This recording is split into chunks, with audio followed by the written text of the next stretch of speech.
सुप्रभात। आशा है कि परीक्षितगढ़ ब्लॉक के शिक्षक शिक्षिकाओं द्वारा प्रार्थना सभा का यह प्रस्तुतिकरण आप सभी को पसंद आएगा। करें योग, रहे निरोग की श्रृंखला में आज का हमारा आसन है ध्रुवासन। सीधे खड़े हो जाएं। दाएं पैर को दाएं हाथ से पकड़कर चित्रानुसार बाई जांघ पर रखें। दोनों हाथ नमस्कार की मुद्रा में जोड़ें। 30 से 60 सेकेंड करने के उपरांत दूसरी ओर से आसन दोहराएं। इस आसन को करने से मन एकाग्र होता है। धन्यवाद।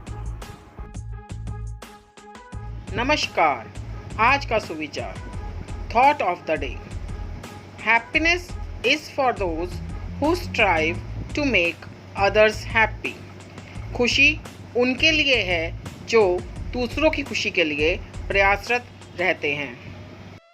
दूसरों के लिए किया गया छोटा सा कार्य, चाहे वो एक स्माइल हो या किसी की मदद करना, वो हमारे जीवन को भी खुशियों से भर देता है। इसलिए दूसरों को खुश रखिए और अपने जीवन में खुशियाँ बिखेरिए। Keep smiling. धन्यवाद। सुप्रभात। आज की कहानी में रविंद्रनाथ टैगोर जी की भिक्षा का एक किस्सा। उन दिनों गुरुदेव रविंद्रनाथ टैगोर का स्वास्थ्य खराब चल रहा था। डॉक्टरों ने उन्हें पूरा आराम करने की सलाह दी थी। उनके शुभचिंतक भी डॉक्टरों की सलाह अमल में लाने के लिए उन्हें कहते रहते थे। फिर भी वह अपने आप को काम करने से रोक नहीं पाते थे। संयोगवश उसी दौरान महात्मा गांधी की उनसे मुलाकात हुई। उन्हें भी पता चला कि टैगोर डॉक्टर के कहने के बावजूद आराम नहीं करते। मिलने पर उन्होंने टैगोर से कहा, गुरुदेव, मैं आपके पास भिक्षा मांगने आया हूँ और आपको वह देनी ही पड़ेगी। गुरुदेव ने पहले इसे बापू का मजाक समझा। बोले, जो स्वयं भिक्षुक हो वह किसी को क्या दे सकता है। पर गांधी जी की गंभीरता देखकर उन्होंने पूछा, आखिर भिक्षा में आपको क्या चाहिए। महात्मा गांधी ने कहा, आप भोजन करने के बाद प्रतिदिन 1 घंटा पूर्ण विश्राम करेंगे। उस दौरान कोई काम नहीं करेंगे, यही मेरी भिक्षा है। गुरुदेव वचन में बंध चुके थे।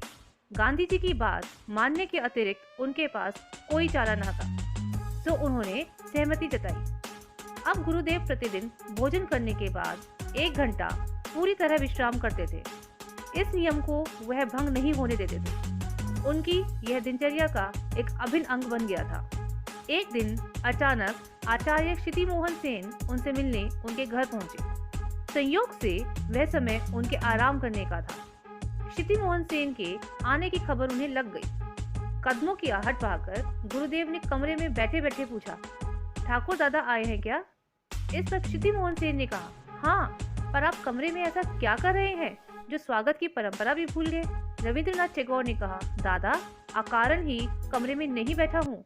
इस समय मैं गांधी जी को भिक्षा दे रहा हूँ। तब तक क्षिति मोहन सेन उनके कमरे में आ गए। भिक्षा का राज जानकर वह हंस पड़े। इस कहानी से हमें यही शिक्षा मिलती है कि हमारे कार्यों को हमारी आत्मा की स्वीकृति भी आवश्यक होती है। धन्यवाद। Good morning everyone. Today's rhyme is open a book. Open a book and you will find people and places of every kind. Open a book and you can be anything that you want to be. Open a book and you can share wondrous words you find in there. Open a book and I will do. You read to me and I'll read to you. Thank you. नमस्कार, मैं शिवानी गर्ग। चलिए जानते हैं आज मेरठ की स्वास्थ्य सुविधाओं के बारे में। हॉस्पिटल्स स्वास्थ्य देखभाल करने की एक संस्था है। मेरठ में अच्छी सुविधा वाले हॉस्पिटल्स, पैथोलॉजी लैब, क्लिनिक्स आदि हैं। मेरठ में सभी मानवीय बीमारियां, चाहे वो जॉइंट पेन से लेकर कैंसर तक हो, सभी का इलाज उपलब्ध है। मेरठ में इन सभी बीमारियों के इलाज के लिए विभिन्न तरह की थेरेपी भी उपलब्ध है। मेरठ में सभी तरह की सुविधा से लैस सरकारी व निजी हॉस्पिटल हैं। इन स्वास्थ्य संस्थाओं ने कोरोना काल में भी अपनी सेवाएं नागरिकों को प्रदान की हैं। मेरठ के प्रमुख हॉस्पिटलों में से मेडिकल कॉलेज मेरठ, प्यारेलाल शर्मा जिला hospital, metro hospital, Meerut kidney hospital, Dhanvantari, जीवन रेखा, यशलोक हॉस्पिटल, मंगलम हॉस्पिटल आदि शामिल हैं। इन सभी हॉस्पिटल्स के साथ मेरठ अपनी मेडिकल सेवाओं को जन जन तक पहुंचा रहा है। आइए इन सभी स्वास्थ्य सेवाओं को जन जन तक पहुंचाने वाले हॉस्पिटल्स का धन्यवाद करें। और अब बारी है एक मेहमान कलाकार की। देखते हैं कौन कौन इन्हें इनकी आवाज़ से पहचानता है। मैं सुनाऊंगी हरिराम का हाथी। हरिराम हरे हरे खेतों में हल चलाने जाता था। पास नदी पर हाथ धोकर ही रोज खाना खाता था।